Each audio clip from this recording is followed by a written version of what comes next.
right, something else I do recommend is this WORX screwdriver set, especially if you're using Bamboo Labs printers. It's going to work great. It's going to work with everything you need. We have a one here, which is L2. You just confirm.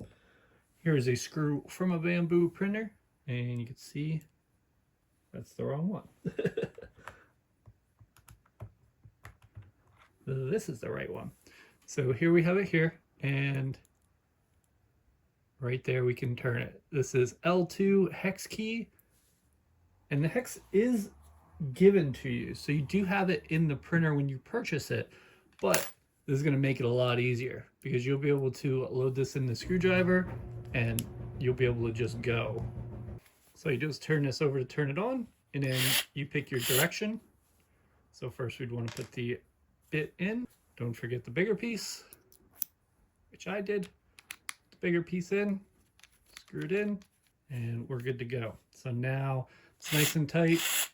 See the light lights up too. It'll help you set up your printer so much faster. And if you need to take anything apart,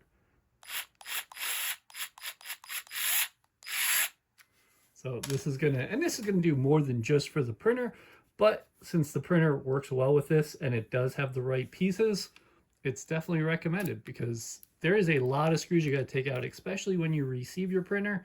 And for maintenance, anytime you need to do things, it's just so much easier than just going to the hex key, because the hex key, you know, you have to make sure you get in the right spot and everything, and this will just get them out right away. So definitely do recommend this, especially for Bamboo printers.